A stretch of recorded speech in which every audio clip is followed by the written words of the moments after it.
그러면 오늘은 이제 개체관계 모델링 중에서 관계에 대해서 이제 모델링을 하도록 하겠습니다. 우리가 앞에서 살펴봤습니다만은 개체관계 모형은 우리가 저장하고자 하는 그 데이터를 뭘로부터 찾아내느냐 그러면 개체와 관계로부터 이제 찾아냅니다. 그래서 데이터베이스에 저장될 가치가 있는 데이터들이라는 것은 개체에 관한 데이터 또는 관계에 관한 데이터라는 겁니다. 그래서 그러려면 이제 우리가 만들고자 하는 시스템을 구성하는 개체들이 무엇이 있고 관계가 무엇이 있는가를 이제 먼저 찾아내야 되겠죠. 그 중에서 지난 동영상에서는 우리가 개체에 대해서 살펴봤습니다. 그리고 오늘은 이제 관계에 대해서 살펴보도록 하겠습니다. 그런데 우리가 개체를 찾아내면서 이미 한번 살펴봤습니다만은 단순해요. 단순하다는 것은 우리가 실제 현상을 보고 그 현상을 구성하는 것들이 있으면 그 구성물을 찾아내면 되는 거죠. 그래서 개체라는 것은 실제 현상을 구성하는 구성물인 겁니다. 그래서 물론 이 구성물 중에서 이제 눈에 보이는 것들, 구체적인 것들은 굉장히 찾아내기가 쉽죠. 이렇게 보니까 뭐 학생들이 있다. 그럼 학생들의 집합인 학생 개체를 찾아내고, 뭐 교수들이 있다. 그럼 교수들의 개체를 찾아내고 이렇게 하면 되는데, 문제는 이제 추상적인 개체들을 찾아내는 게 생각보다 쉽지 않을 수가 있습니다. 그래서 학교에 보면 과목이라는 게 있다. 그런데 이제 학교를 다녀보고 수업을 듣고 한 학생들은 과목이라는 게 있다는 걸 알지만 학교 생활을 안 해본 사람, 대학 생활을 안 해본 사람들은 과목이라는 거를 찾아내기가 쉽지가 않죠. 그래서 우리가 정보 시스템을 개발할 때 업무에 대한 지식이 중요하다는 겁니다. 그래서 그 업무에 대한 지식, 그래서 뭐 보통 요새는 비즈니스라는 말을 많이 써서 영어로 비즈니스 도메인에 대한 지식이 필요한 겁니다. 그래서 금융 시스템을 개발하려고 그러면 금융 업무에 대한 지식이 있어야 돼요. 그래야 거기에 어떤 개체들이 있는지 우리가 찾아낼 수가 있는 겁니다. 그래서 우리가 좋은 정보 시스템을 개발하려고 그러면 꼭 그 컴퓨터에 대한 지식만 필요한 게 아니라 이 업무에 대한 지식도 굉장히 필요하다 하는 것을 항상 염두에 두고 우리가 정보 시스템 개발자로서의 경력을 이제 쌓아갈 때 컴퓨터에 대한 지식과 병행해서 업무에 대한 지식을 이제 같이 쌓아가는 노력을 할 필요가 있습니다. 그렇기 때문에 경영정보학이라는 게 우리가 뭐 통상 말하듯이 뭐와 무엇의 융합 지식이라 그러죠. 컴퓨터와 경영의 융합 지식이다. 뭐 그렇게 사람들이 이야기를 하고 있습니다.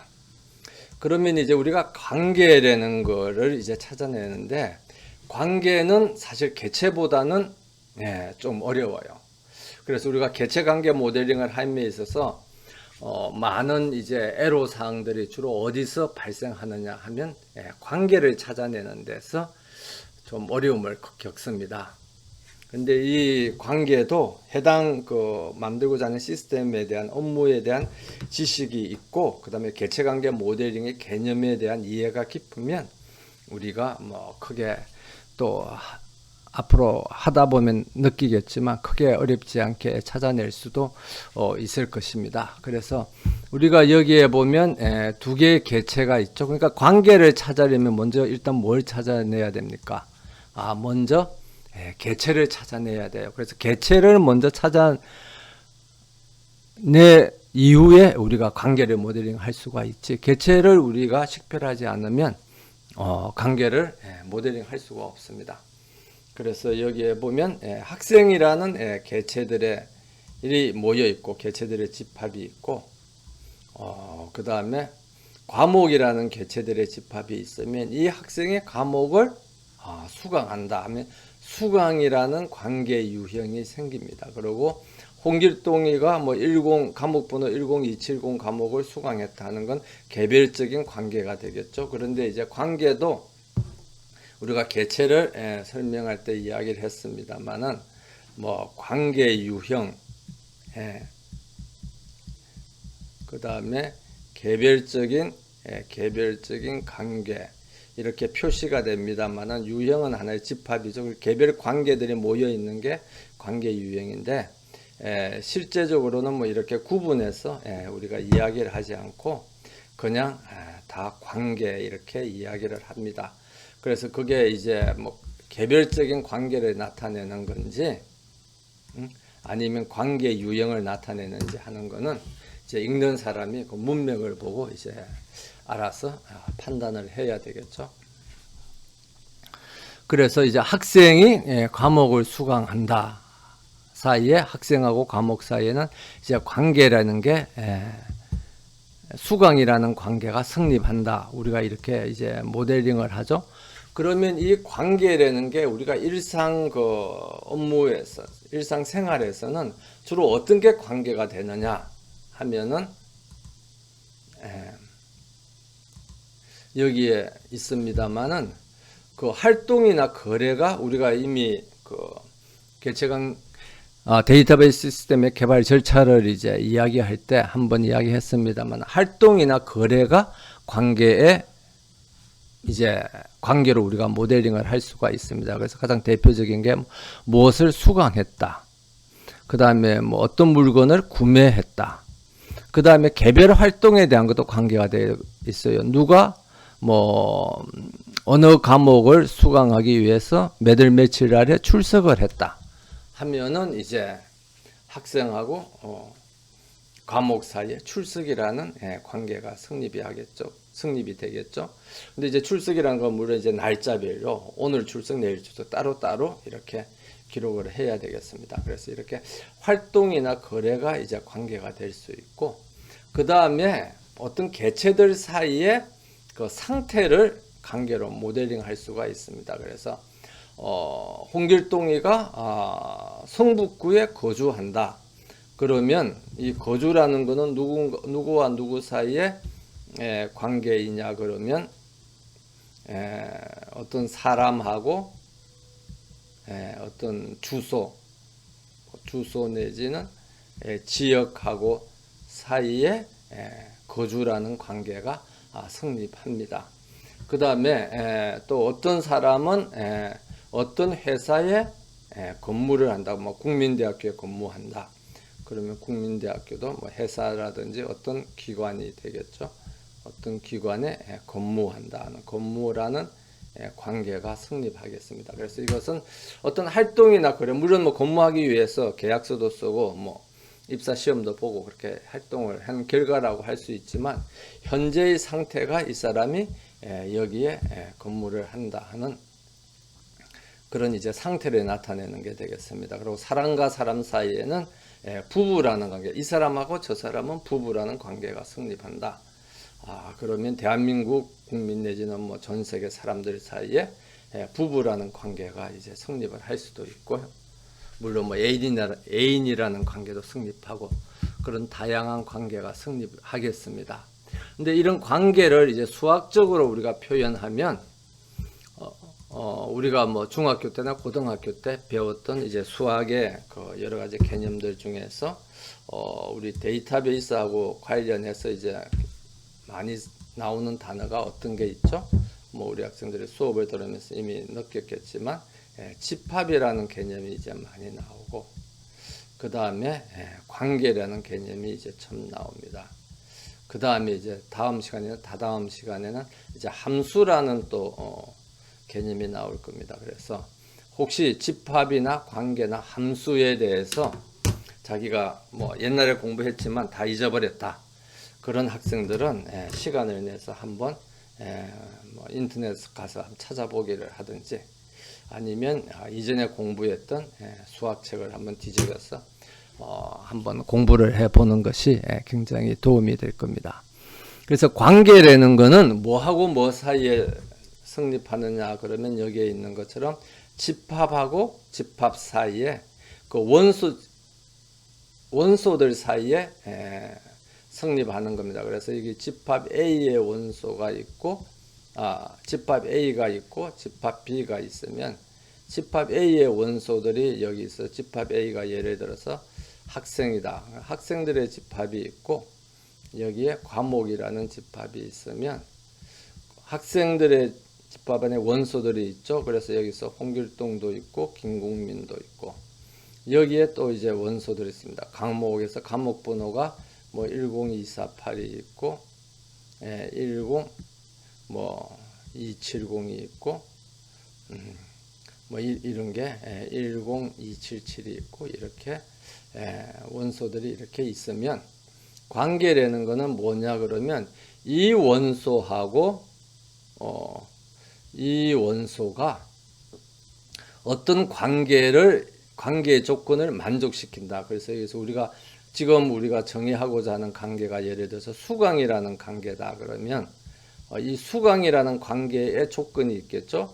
어떤 학생이 어떤 과목을 수강하려면 그 수강하기 위한 어떤 법률적인 그 절차나 조건이 있잖아요. 뭐 수강 신청을 해야 되고, 그 다음에 학교에 뭐 종합정보 시스템에 수강하는 걸 등록이 돼야 되고, 뭐 그런 조건을 충족시키면 이 원소들 사이에 관계가 성립하는 겁니다.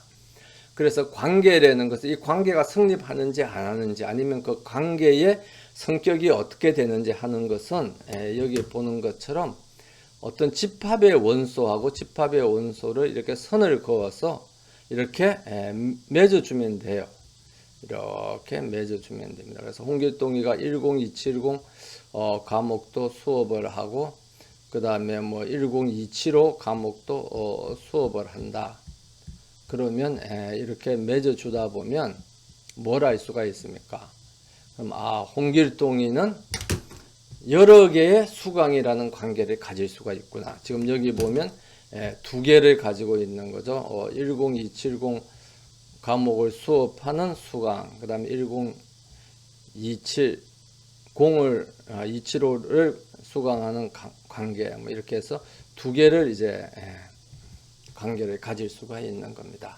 그래서 학생들은 여러 개의 과목을 수강하는 과목하고 연관해서 보면 여러 개의 수강 관계를 가질 수가 있다. 이렇게 알 수 있는 겁니다. 그런데 여기서 관계가 집합하고 집합 사이에 맺어지는 것처럼 개체관계 모델링에서는 관계가 뭐하고 뭐 사이에 맺어지는 거죠.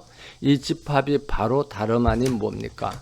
이 집합이 개체가 되는 겁니다. 그래서 개체하고 뭐 좀 더 정확하게 설명하면 개체 유형하고 개체 유형 사이에 맺어지는 게 관계이다. 그렇기 때문에 관계를 모델링 하려면 뭘 먼저 찾아야 되는 거죠? 개체를 먼저 우리가 찾아야 되는 겁니다. 그래서 지난 동영상에서는 우리가 개체를 다 모델링 했고 이번 시간에는 이제 관계를 그러면 모델링 하도록 그렇게 하겠습니다.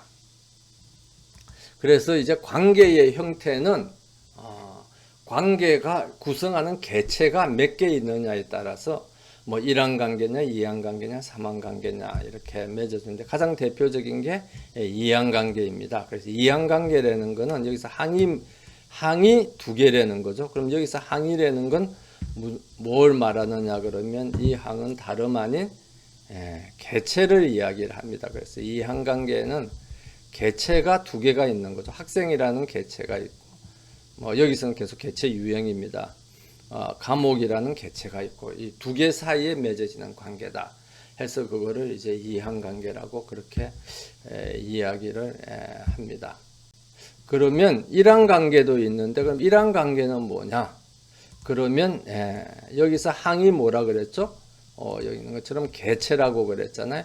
그럼 개체가 하나예요. 그럼 사원이라는 개체 유형이 있는데 그 안에는 개별 사원들이 이렇게 쭉 있겠죠. 그럼 이 사원 사이에 김국민하고 홍길동 사이에 상하관계, 김국민이 홍길동의 상급자이고 홍길동이가 김국민의 하급자라는 그 관계가 있는 겁니다. 그러면 개체의 원소들은 사이에는 관계를 구성하는 원소가 몇 개입니까? 여기에 보면 상하관계라는 관계를 구성하는 원소가 김국민하고 홍길동 이렇게 해서 두 개가 되는 거죠. 그런데 우리가 이걸 일항관계라고 하는 이유는 이 원소들이 포함되어 있는 집합이 개체 유형이 한 개이기 때문에 일항관계라고 그렇게 이야기를 합니다. 그럼 이항관계는 왜 이항관계냐 그러면 여기서 봤습니다만은 여기에 이 원소 홍길동이하고 이 10270 감옥이라는 사이에 관계가 맺어지는 거죠. 관계가 맺어지는데 그래서 원소 두 개 사이에 관계가 맺어지는데 이 원소가 포함되어 있는 개체가 홍길동이는 학생이라는 개체에 포함되고 10270 감옥은 감옥이라는 개체에 이제 포함이 되니까 개체 유형이 개체가 두 개인 거죠. 그렇기 때문에 우리가 이것을 이항관계라고 그렇게 이야기를 합니다. 그러면 삼항관계는 뭐냐? 원소가 세 개예요. 그래서 어떤 그 회사에서 어떤 부서 각 팀이 어떤 장비를 샀다. 그래서 기획팀이 노트북 장비를 샀는데 이 기획팀은 노트북 장비를 XY 몰에 가서 인터넷 몰에 가서 샀고 회계팀은 동일한 노트북을 어디서 산 거죠? 성북 전자랜드에서 산 겁니다. 그러면 어떤 그 활동이나 거래에 참여한 개별 개체가 몇 개죠? 개체가 3개가 되는 겁니다. 개체가 3개. 팀이 1개가 있고, 그 다음에 대상 상품이 있고, 그 다음에 그 상품을 판 공급업체, 이렇게 3명이 3개의 원소가 참여해서 어떤 활동이나 거래가 이루어진 겁니다. 그래서 3개의 원소가 참여해서 거래가 이루어졌다 해서 삼항관계라고 그렇게 이야기를 합니다. 그리고 뭐 이런 관점에서 우리가 계속 이야기를 하면 N항 관계도 만들어낼 수가 있겠죠. 그리고 개체들이 N개가 참여해서 뭐 이렇게 거래나 활동이 이루어졌다. 그런데 사람들이 삼항관계만 해도 이걸 이제 뭐 삼항관계까지는 우리가 이렇게 생각을 하는데 사항관계 이상 되면 그림으로 그리기도 복잡하고 그 다음에 머릿속으로 생각하기도 복잡해요. 그래서 보면은 사실 우리 사람들이 머리가 굉장히 단순하면 그래서 좀 복잡한 걸 싫어해요. 그래서 우리 학생들도 수학을 싫어하죠. 복잡하니까. 그런 면이 있습니다만 그래서 사항 이상의 관계는 그걸 직접 표현하면 이해가 잘 안 돼요. 그래서 어떻게 하느냐 우리가 나중에 배우겠습니다만 이걸 전부 다 이항관계로 단순화해서 다 표현을 합니다. 그래서 사항 이상의 관계는 나타내지 않아요. 그래서 여기서는 그냥 단지 나타내지 않는다는 이야기만 하고 실제 어떻게 단순화하는가 하는 것은 이제 나중에 다시 학습하도록 그렇게 하겠습니다.